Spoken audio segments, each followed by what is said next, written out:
Hello, hello, hello, everyone. Welcome back to another episode of ReConnect with Plant Wisdom. It's me, Tigria Gardenia, and this is episode 64. 64. Can you believe it's 64? I know I say that every single time, but it's always shocking to me because it just keeps growing and evolving, and I'm having so much fun. And this episode in particular was so fun to record.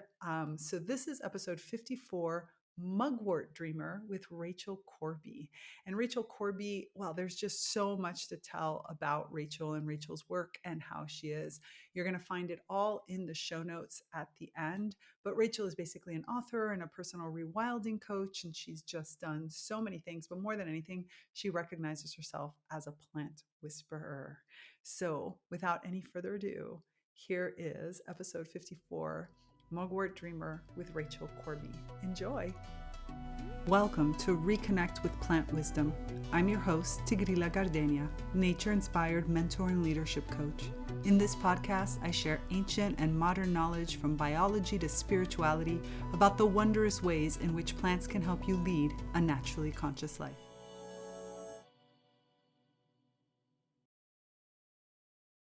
Here we are. Rachel, this is so exciting.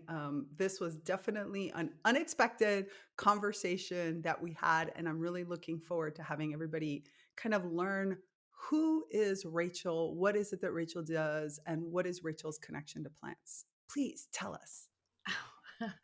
Hi, lovely to be here. Thank you for inviting me. So yeah, I mean, I call myself a plant whisperer for want of a better word, really.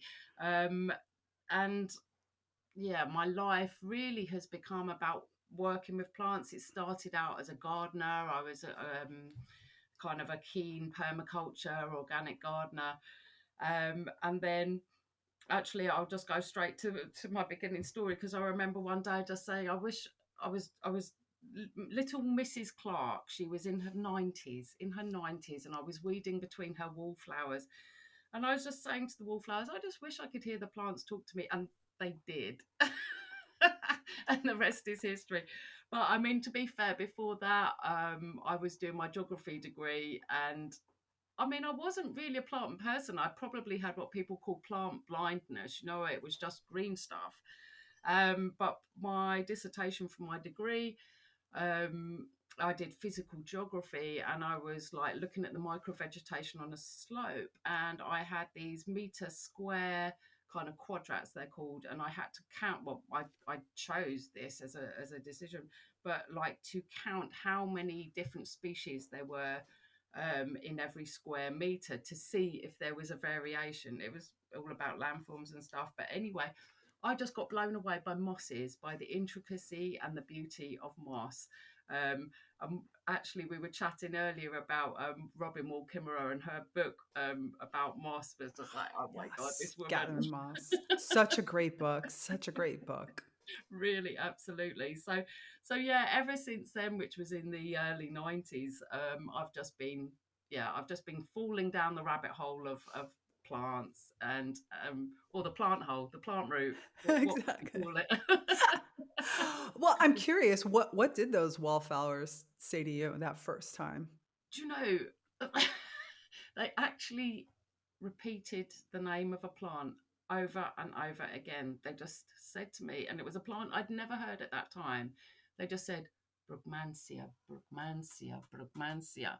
And they just replied it and repeated it and repeated it. And I'm like, wow, okay. So I ran home, looked up Brugmansia, which is it's a bit like Datura. It's another plant of that family. I brought one from the garden centre, grew it in my garden, flowered once and then died. And then that was that. So I didn't go very far with this plant Brugmansia, but it was the fact that a word just started repeating over and over in my head. And I was just like, that wasn't from me. I've never heard of that plant name before. And I didn't know what to do with the Brugmansia, of course. I didn't know how to access. I knew something was going on. I knew there had been a communication, but I didn't know how to take it further at that point. So yeah. Yeah, I find it really interesting when we have that first plant experience. Oftentimes it's a case like this in the sense that for some people, sure, you know immediately why the plant is talking to you. But for so many of us, we actually don't. And what I've been able to gather now after all these years of both my own journey as well as listening and speaking with so many people that are on the journey is that it's almost as if that plant that speaks to you or that points you towards somebody else, some other plant to work with, is, I don't know, I feel it like it's the subtle parts coming in. It's the unspoken part of the connection that needs to be reestablished. And so just the fact that you listened, that you Mm. went out, that you brought this plant into your proximity was actually the purpose. It wasn't about how long the plant lives or necessarily about the discussion you were going to have with that plant, but it was about kind of bringing you into a state of awareness through a completely different plant that you don't know, that you don't have any kind of conditioning around, that is not a plant that's within your realm normally. And therefore, Key has access to you in a completely different way because now you're carrying and you're like, something about you is important.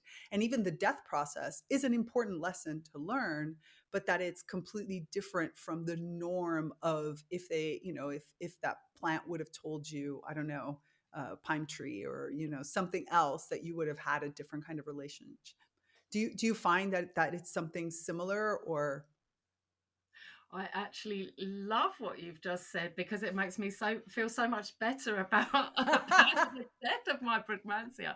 Um, I hadn't ever quite thought of it like that, but you're absolutely right. It was acting in response to hearing, to feeling. It wasn't even a feeling, it was actually hearing a name of something. I actually went out, I did it. I went out and got that Mhm. plant. And um yeah, just very interesting what you just said, because I had never thought of it in that way actually. But I think that is, going back to sort of, I guess, the practice of plant whispering, that is the most important thing. You put out, you kind of have your intention to the world. I'd love to hear what the plant has to say. I've heard this is possible, plant consciousness, I've heard it's real, come on, give me something. And they give you something, and then what are you going to do with that? And if you Mhm. don't do something with that, then it's a dishonoring of A, your request, but B, the fact that the plant gave you something. So it's a very important part of I, it all, isn't it? it absolutely is, and like you said, it's about the listening. So here you are, you have your Brugmansia. What happens next? Where do we go from here on this plant reawakening journey? So for me, I ended up doing lots of fasting and cleansing. This wasn't part of really intentionally plant part of the plant journey, but what happened was I started to be a lot more clear, and I started to hear, just become more aware. I guess this time it wasn't so much actually voices, but I had a deeper awareness of energies, I suppose, and of a kind of a plant going, attracting me. It was just subtleties. So it was this kind of, oh, you're so attractive, I must come and sit with you, look at you, admire you. Um, and that was still really one way, because it was me kind of, no, it wasn't, it was two way, because they were calling me and I was responding, but I still couldn't take it any further than that. So then I started reading around it, and I read books by Elliot Cohen and Stephen Harabuna, which was kind of all there seemed to be, all I had found anyway, back in where were we back then, in probably the early 2000s. So, and then I went and studied with both of them. So I went and studied with Elliot Cohen first and did his plant spirit medicine practitioner training. And then I did a year with Stephen Harabuna, apprenticing with him. So, Oh wow! Well, you yeah. do know that Elliot Cohen. I have so a few episodes back, I had Patrick Hanault on the show, and he is the person who is teaching Elliot Cohen's work now going forward. Oh, So look yeah. at the connections, how they Yeah. are. And Yeah. Stephen Buhner is I have to say, the first time I tried to read his books, I was not ready for it. I was just not ready. I found them so difficult and dense to try to get through and Yeah, wordy and everything. yeah, Now it's slightly different, especially now that he's passed. But even in the last, few years, I was like, oh, okay, now I'm starting to see it. I really love him for quotes. I feel like there's these. I feel like for me personally, his writing is just is a little too much. I can't almost take it in. It's like woof, but there are these points that he hits that really make you think and really yeah, stop you in your, at yeah, least for me, they really stopped me in my tracks and were like, oh, yes. Oh yeah. my goodness, and that's the way I took him. I can't imagine what it was like working with him. So that's a Absolutely. big jump to go like from where you were to kind of working directly with these people. Where do you find who did it lead you to? I say a who. There's a who. But who, which plant? Exactly. Yes, Who? yes. Who? Well, this was okay. In so it was during Elliot's training. So I went and studied with him, and I think the training was 18 months long. And part of his training, we learn his style, his version of how to connect with a plant, how to have a communication, a two-way communication, which was what I'd been looking for. This is why I went to Right. him, and also why I then went to Stephen later and learned his way, which was a different way. So, I just wanted all the ways I could get so that I could get in there. But with Elliot, one of the plants that is fundamental to his healing system is mugwort. And yeah, I mean, what happened with Mugwort was to change everything, really, for me. So it kind of, Mugwort, I don't know how else to say it, Mugwort became my boss. I understand that perfectly as I'm staring at Spider Plant, who is like trying to say, I'm not your boss anymore. I'm passing everything off to Noel, the Christmas cactus. But for the longest time, I totally understand what you mean. Great, great. I'm glad you do because yeah, I mean, Mugwort really, really has been fundamental, has guided me, and has um yeah, just kind of kept me in line. It's like a kind of a bossy older sister who's like, don't get carried away, you know, on your kind of human journey. Come on, come back and do it like this, not like that. And it's Right. been very clear. Yeah, very clear story with Mugwort. Well, I've seen also that you, in working with Mugwort, what were some of the first pieces? Actually, I have a different question that's completely separate but connected. So I am right now, as we're recording this, we're getting ready for the summer solstice here in Damanhur, and I am part of a team that translates the rituals.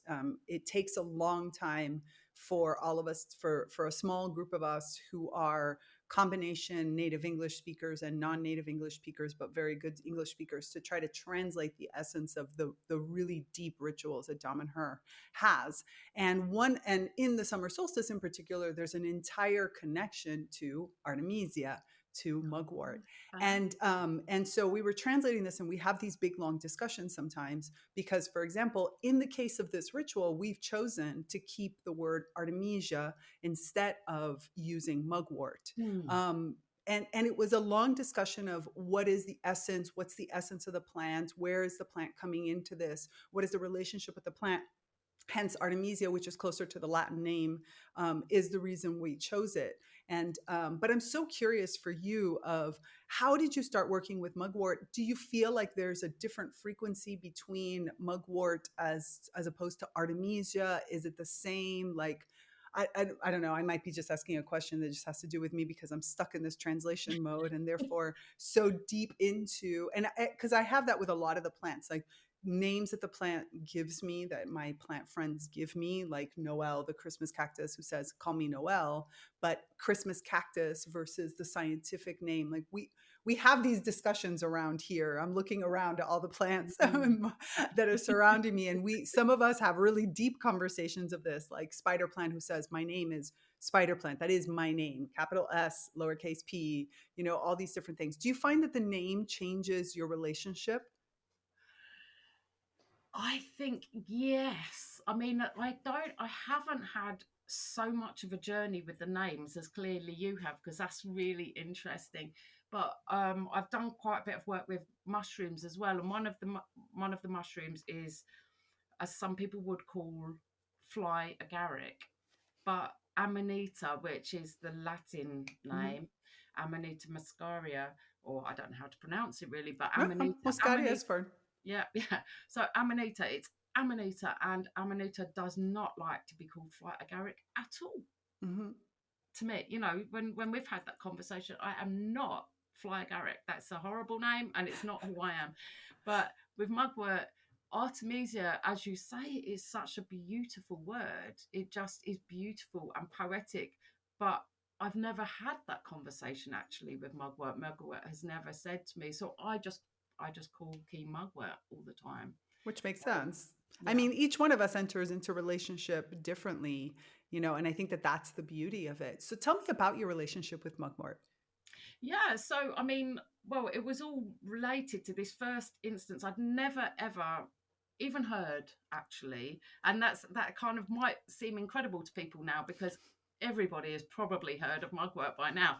But back then, when we were in 2006, and I was on this week's training with Elliot, one part of that long training, and we went to a lay-by at a side of a road, and it was raining, and there was like 30 of us all transported to the side of this road because that's the only place where Elliot and his helpers had found the mugwort. So we went in there and we kind of sat there and drew it with our pencil crayons in the rain with drops falling on us and all of this.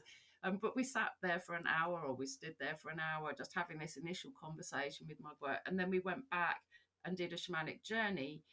And part of that, we were kind of, unlike the other work we were doing, it was Mugwort was going to be instrumental to this healing system we were learning.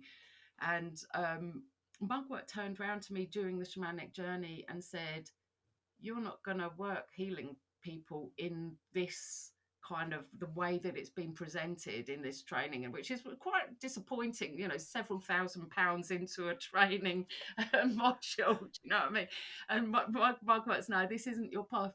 You will be very much more effective if you teach other people, or you bring other people on the journey to meet us directly." Hmm.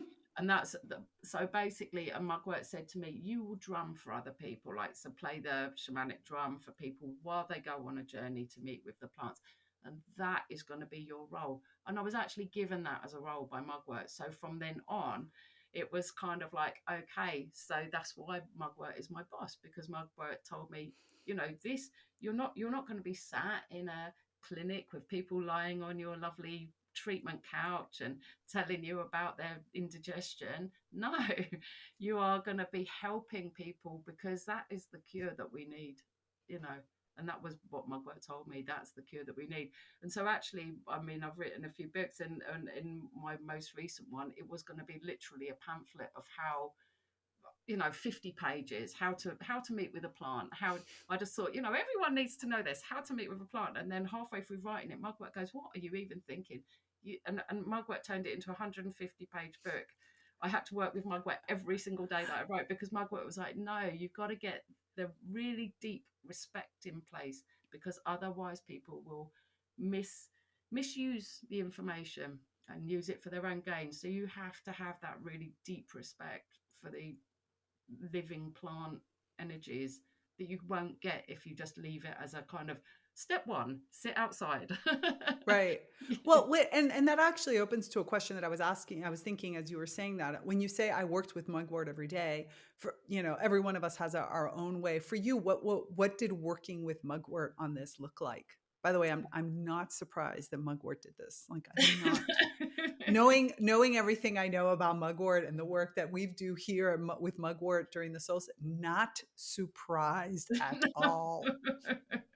So for me, working with Mugwort every day was literally tuning in. I work a lot with tinctures, so I make tinctures, and I mean, I've got like half a dozen sat on my desk now, and each one is a different plant that I'm working with for different reasons. And I don't work with them all every day, but at that time when I was writing that last book, working with Mugwort every day was taking, I can't remember, something like 3 drops of this tincture and just tuning in for 20 minutes and just asking Mugwort to be with me in that day, to help me remain clear, to get me, the human Rachel, out of the way so that Right. Mugwort could get the words down. Yeah.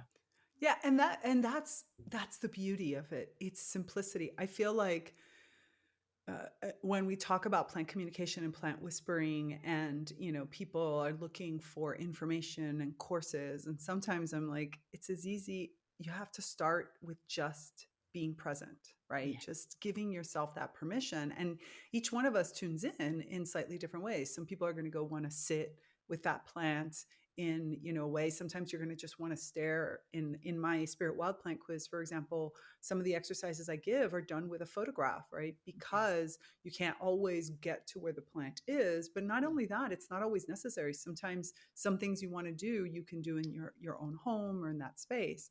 But it's about setting that intention and opening that channel of communication. And I love the idea of the tinctures. I, for a long time, have worked with essential oils. Even way Mm. before I got directly into plants, I had always chosen my essential oils based on Kabbalistic associations with plants, but very much tuning into the plant and looking at those oils, similar to what you do with the tinctures, looking at the oils every morning and being like, who am I supposed to work with today?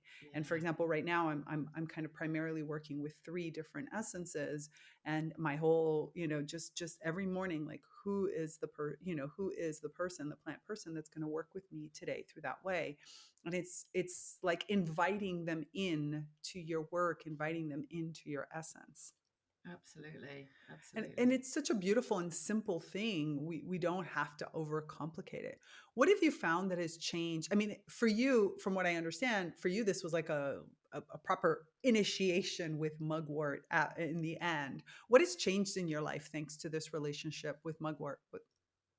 Oh, well, I mean, it's become everything I do, to be honest. So working, yeah, from that moment of Mugwort initiation onwards, um, it's my focus, and it's, I mean, it's constant. It was becoming more constant. It was growing. Just more, well, the more you kind of understand the plants as people and as living beings, the more it's a constant communication, right, all the time. Um, but I think this was still very early on in my journey, so it was like the door opening at that moment, and from that moment on, because I think before then it was still, even though I knew there was a lot of magic underneath it, and that's why I was interested in it. Um, the kind of penny hadn't dropped, the kind of crystallizing moment where it all is like, this is what it all is, hadn't happened. And it did with that mugwort moment. And so it was like walking into Wonderland. And so the changes that have happened is just like, is that I'm now living in Wonderland, and that all the plants are there and they're talking and communicating, and I feel like I work for them because for the mugwort, and there is a mushroom I work for as well, and it's I've kind of got sacred contracts with a couple of them where I'm kind of I'm living a promise. It's almost like I'm a nun, except obviously I'm not a nun, but I'm living a sacred promise to help bring their truth to the world, and to people whose ears, like the mainstream, we are opening up to the difference now compared to the early 2000s when I'd started, when this happened for me, mid 2000s, when 2006, when this moment with Mugwort happened. It's incredible how much more it's being spoken of. Podcasts like your own, or the Plant Consciousness conference that happened in the UK a few years ago, where I first saw you, actually. um, all of these kind of things, books being written. There is so much more interest in opening, because I think as soon as you have that inkling, it's like something true comes awake in your heart, doesn't it? And it's like, this is what I've been missing. And so it's like, okay, more and more people are having that moment. So how do you then help? You know, I feel like it's my part of my role is to help people go from that initial moment of inkling to going, oh yes, this is so natural for me. I can do it. I'm here now. But sometimes you need that little bit of help over the threshold, and I feel like that's what the plants have guided me to do. So that's kind of what I do. I love the way you put it in the way that you say it. It's I anybody who listens to the podcast knows that I struggle with words sometimes when we're having these discussions, and that's a positive thing in my mind, because that's exactly what's changing. What's changing is our paradigm, our vocabulary, the way we experience the world, the Mm. relationships, all these different pieces. And I love the way that you're speaking about it, that it's not about Mugwort's characteristics, although that is a part of it, right? We take a tincture maybe because it connects us to this aspect or this particular thing, or it's going to make this, like you said, your stomach aches can make better and stuff. But that's one part. But what we're talking about here is so much more. It's almost like a light bulb that goes off, and you realize that there's been this part of you that has been dark, this part Mhm. of your personal inner stage, or what I call your inner plantness, that's hasn't been activated. It's not accessible to you. There's all these different ways of thinking and of being and of living in that magical wonder that we get when we are that we feel so deeply when we're connected to nature. And it's almost as if this happens, this slow lights slowly coming on from the inside out, that you realize is this part of you that has been missing. And that it's not so much about, oh, okay, what's changed is that I can now do mathematics in a much easier way. But it's more like, I can't almost explain it. It just life just seems more complete. It seems more in flow. I feel like I have support. I mean, a big piece of that I feel and I hear from my clients and from the people is, I'm not alone. There's this other piece of me that has been missing, and that not just me, but me as in me in that interspecies sort of me, because I can hear those whispers now. I can hear those connections. And I feel like this is such an important aspect of what changes. That's why the podcast is called Reconnect with Plant Wisdom. it's Mhm. it's about this reconnection to a part of ourselves that comes from that plantness within us. Oh yeah, absolutely. And as you were saying that, I was getting this image of, kind of modern human. It's almost like we're born into a kind of a solitary. This is how it feels for me. We're born into a solitary confinement cell, because all of these connections that we should, we could have been born with, had we be born in the jungle, or in the great meadows, or living in a yurt or something in the middle of the wilderness. We weren't. And so all of those connections that we would otherwise have had naturally from day one were never there. So um, suddenly it's like you're sitting in this solitary confinement cell all these years, and then suddenly you realize that there actually aren't any walls around it at all, and that you are sitting in the field, and that everybody is talking to you. Yes. But you it takes a little while to unlearn that those walls are there, because it's like we are born in these like square houses and don't get your fingers muddy, don't go and play in the dirt, don't touch that flower, it could be poisonous. Exactly. Exactly. And that's interest. That's it. That's exactly it. It's like you're built in, you're in this solitary container that has been made. It's completely artificial. It's Mm. these things that separate us from what our true nature is, both inside as well as outside of it. And like you said, our cities are built wrong. Our cities are built with this separation in mind, as opposed to, I was watching something, I don't know, like Star Wars or something the other day. And I was looking at the city that they were depicting, and I thought to myself, if that's the city of the future, I don't want it. Absolutely do not want. I mean, they're all like wastelands. I was like, nope, nope, no. I'm going with the Ewoks. Just send Yeah, me off yeah. into the jungle with I'm the there too. Ewoks. I'm there It's too. like, and there's no reason why our cities can't be built in this way and why we can't. And I do think that that's what happens, right? As we start to reconnect, we start to see that nature in all different areas and all different locations and all these different aspects. I was curious as to, we talked about that with Mugwort. For you, that really felt like an initiation, and from what I understand, that's kind of the way that now you pass it on, right? Because that's Yes. how it came to you, and I want to hear more about that. And yet you do other things. So what is kind of for you the range that you feel now, thanks to Mugwort's sort of bossiness, the range of things that you offer, how you help people? Yeah, I mean, my intention is always just to help open the door a little bit wider for people so that they can be empowered and walk through the other side and go home. So if they come to a weekend workshop or something, that they've just got a few beginning skills, they can go and sit with the plant and learn how to ask and learn how to listen.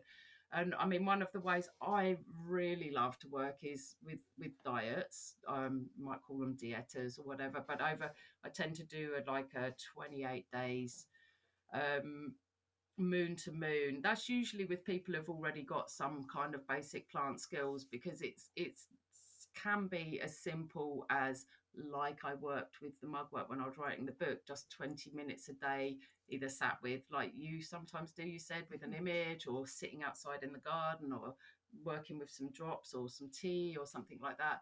I mean, I did a diet recently, and one of my people, she was in Germany, and she spent 3 hours a day working with the plant, and I was like, oh, go girl, because I Yeah, mean, I'm not exactly. doing 3 hours a day. That's amazing.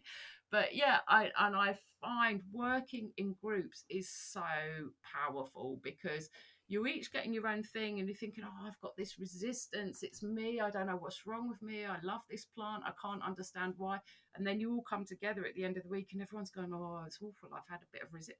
You've had it. And then it kind of helps you understand that's part of what the plant's response to you, like, what does this mean? How do we work through it? Is it a message in some way? So you can kind of unpack it together, which is really nice, rather than just kind of feeling alone and feeling that, and it's not just things like resistance, it's all the other things as well, but all the other gifts and wisdom that you're given. It's so nice to receive it as a group, even though you're setting different intentions and going in there separately.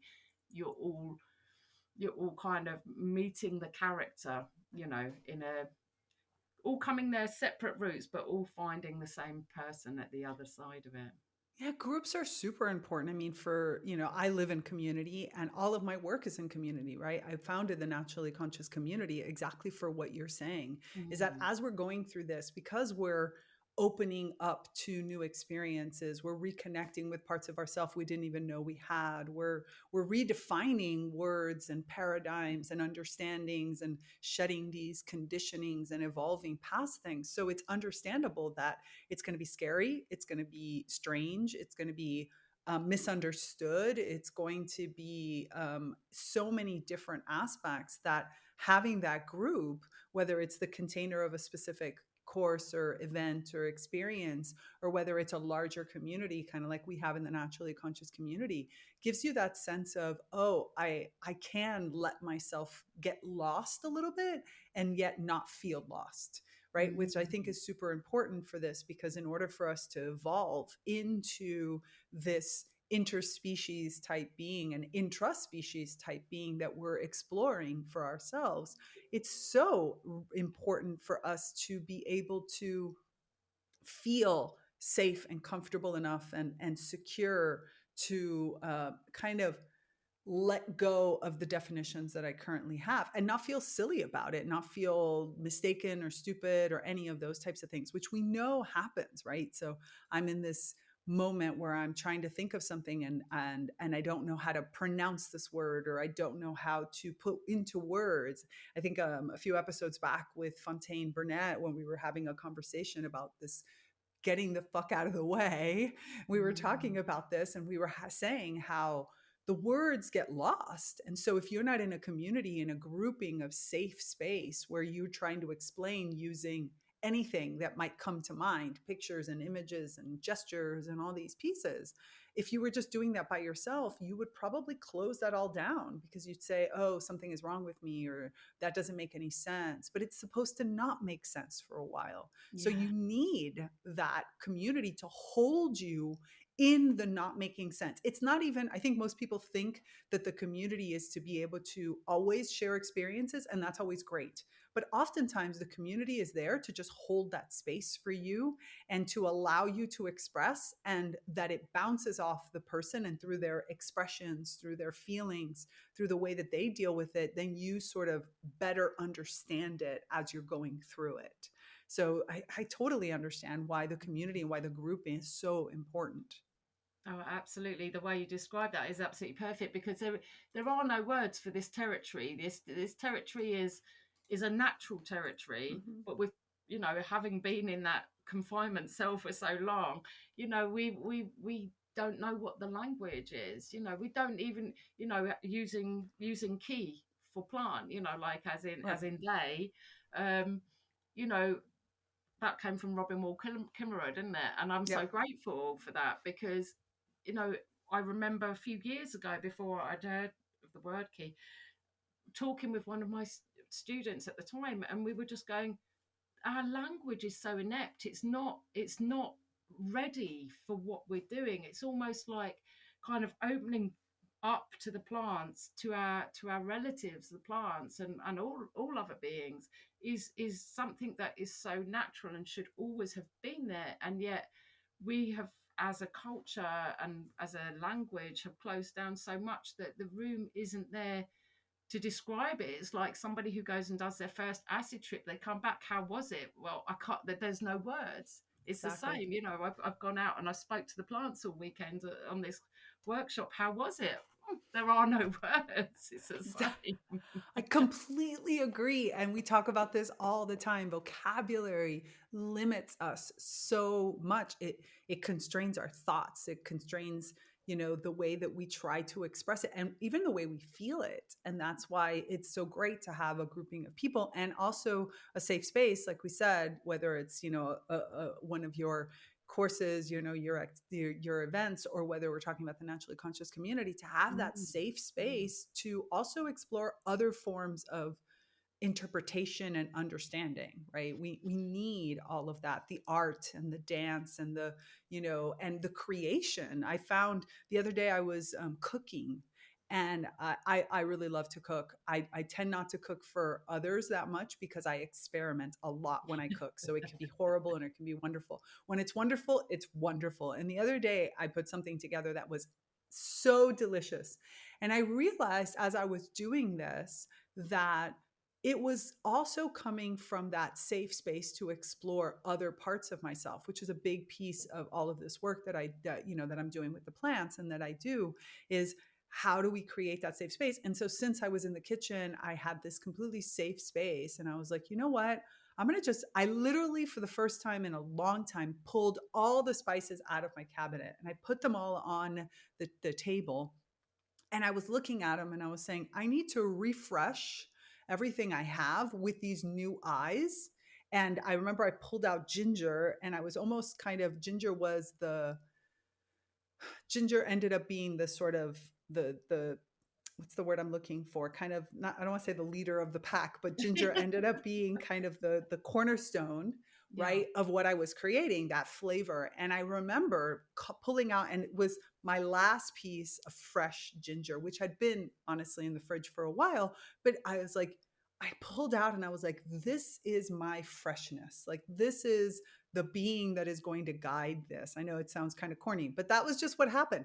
And I put down and I started to, and I was like, okay, guide me, like help me find these connections. And the connections with flavors almost as in the connections with the different plants through me, and that aspect. Mm. And of course I would have never gotten there. Sure, I'm a very intuitive cook, and when I do, which is again why I don't even know how to repeat any of the recipes that I make.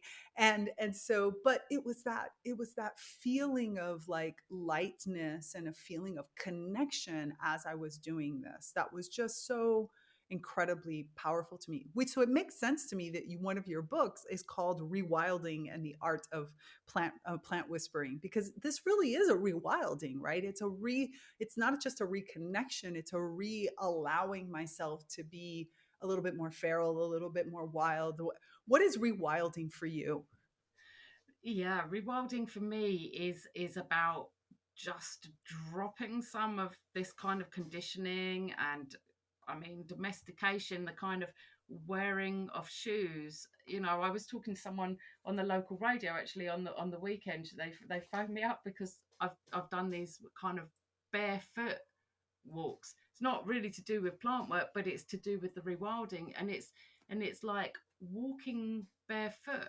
That's rewilding. It's like walking on the earth, having skin to skin contact with our living brothers and sisters, with the millions, the billions of bacteria and fungi in the soil. You know, they're all living beings. They've all got messages, and our skin, we kind of take in. We're just vibrations. We're not really, you know, these kind of waterproof little units. We're kind of taking it all in and you know, absorbing and exchanging.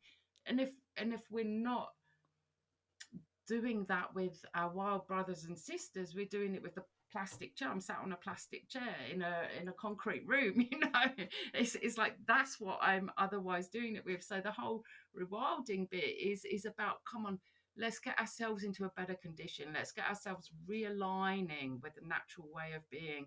And part of that realignment is realizing that there's an ongoing conversation happening everywhere all the time between all species, and we are one of those species, and we're just not tuning in.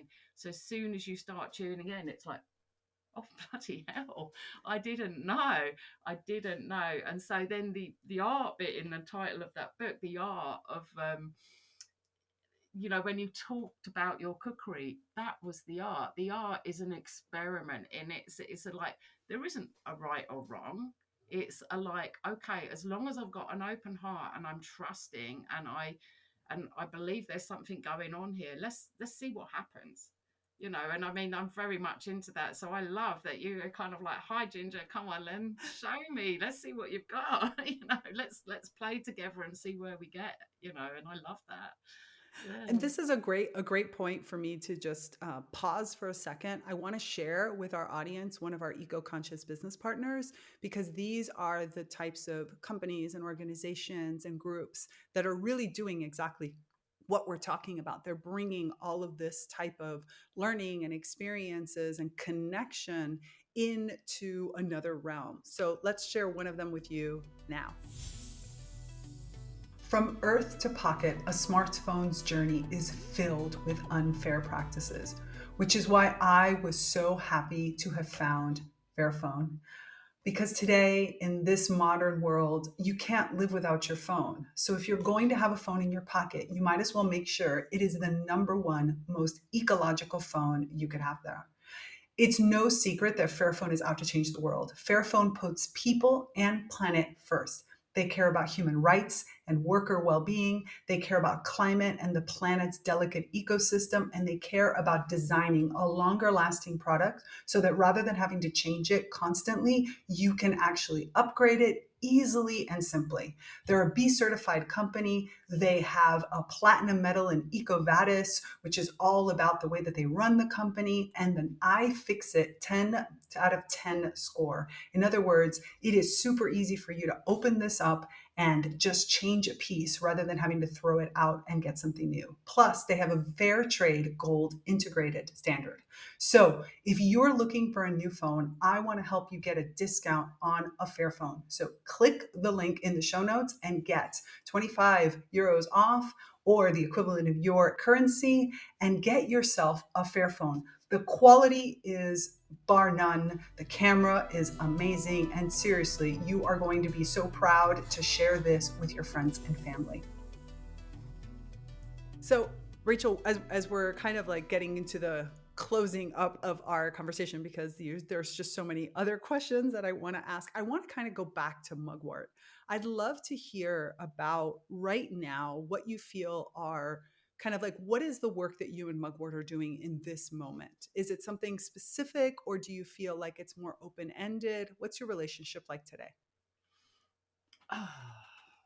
I think very much. I mean, for the so I've been working, as I said, with Mugwort since 2006. Since that very first day I ever met Mugwort, it was a changing point. And in all that time, I've never been led to kind of offer that as an experience to other people. But actually, this summer I am. This summer I am offering a so-called Mugwort initiation, and I think, see, I don't always understand why things are happening. I'm just sometimes guided to do things, and but I also behind the scenes, I'm actually trialing with some of my old students a sort of, it's almost like a teacher or a leadership training, and I think the Mugwort initiation is one part of that. While I'm trialing this other training schedule behind the scenes, it's like taking it to another level. I think I'm being guided by Mugwort to um because so many people have had that initial opening now, and it is required that we get more and more and more people aware of the natural living world and the true nature of reality. That, okay, so people are stepping up a little bit more, they want to be teaching themselves, they want to be doing this and that. And I believe that Mugwort is saying, okay, so let's create a safe container, create a place where um, you can encourage people that they've got what they need to take it forward. And so that's where I think Mugwort is now asking me to do that, asking me to step up. Is it open ended? I don't know. Maybe next year it will say you need to retire now, sweetheart. Who knows? Who knows? Who knows? So that's the Mugwort initiation you have coming up in this summer, right? In Yes. July. Yeah. Great. I'll make sure that we put that in the show notes. So we'll put Fabulous. that in the show notes. We'll also put the link to your book, Rewilding and the Art of Plant Whispering. Is there anything else? There's so many other things I know we could cover, but is there anything that you feel like is really important that you want to share with everyone? Oh, oh, I don't know. I mean, the only thing that I would like to say is just, you know, give it time, never judge yourself, Mm. never judge yourself about doing the plant work, and don't give yourself a hard time about having to go and sit with a plant and then I've never got time, or I'm failing, I'm not doing it, I'm right. Just find 5 minutes. That's all it takes, isn't it? And I mean, all I really want to say to people, it's not about promoting my work or anything. It's about just getting out there and making just 5 minutes. Just give yourself the intention, even 5 minutes a week long, even if that's all you've got, just 5 minutes on a Saturday morning, and just make the time. Stand outside barefoot if you have a place where you can do that, and then sit, look at who's calling your attention, and just pay attention, and just make space for this. Because as soon as a tiny little crack opens in your kind of in your way with plants, it will get bigger and it will get bigger. And it's fine reading books and doing all these things, but you need to be there, and you need to make that connection with plant. You can do it through a cup of tea. You can do it with a plant in your cup. If you live in an apartment in the middle of the city, you can't do anything else, get fresh plants. Talk to your fresh plants. You've got your spider plants in your room. It's we're there, we're surrounded by communication. Just open your heart to it, and that's what I'd like to say to I people. love that. I love that you said it is just 5 minutes a day. It's you said something really beautiful in there that I think is so important that we don't recognize. It's giving attention to what you hear calling, kind of like you originally did when you were asking, the wallflowers to Yeah. speak to you. And then when they did, you listened, you heard that word. You could have ignored that word, like, oh, I don't know what that word is. I don't know if that's really a plant or not, but you didn't. You went and you followed up on it. And I think sometimes throughout the course of our day, we feel that call. That call could be, like you said, starting with your cup of tea and, my tea, which is combination of, because it's a genmatcha, so it's like rice and green tea. And you feel like, okay, if I connect to this plant, right, through the drinking of this, who else will then activate and want to talk to me? And it could just be a few minutes. It could even be your own clothing. I lately, as I've changed a lot of my clothing over to more natural fibers and really looking for quality, how the clothing was made with real intention and where the plants were sourced from, who were the plants that gave up their lives. I feel so much more connected, and I can listen for a second and then let that guide me wherever I might go. So I think it is so important for us to not fear, for us to not worry about how long. It Yeah. doesn't matter. Even if it's only 30 seconds, that 30 Yeah. seconds of presence, that 30 seconds of listening, that 30 seconds of acceptance of myself and of another that is trying to communicate with me, even that is so powerful, and it'll move from there. It'll grow, it'll change, it'll morph. But that giving yourself, it's like an internal permission that says, rather than even forcing myself, because sometimes we try to use discipline and we try to say, oh, I'm going to give myself 5 minutes or 20 minutes every single day, because if it's not worth it. Yes, that could be useful for some people. It would never work for me, by the way.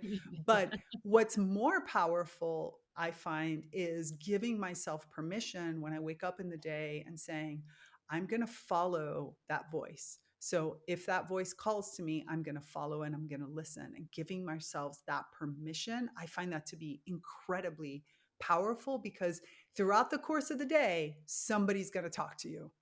Somebody is going to say something, and Absolutely. those 5 minutes at that point are going to go by like that, and you're going to turn around after it's all happened, and like you're at the end of the day, and you're like, hey, I spent 10 minutes standing in front of such and such house plant.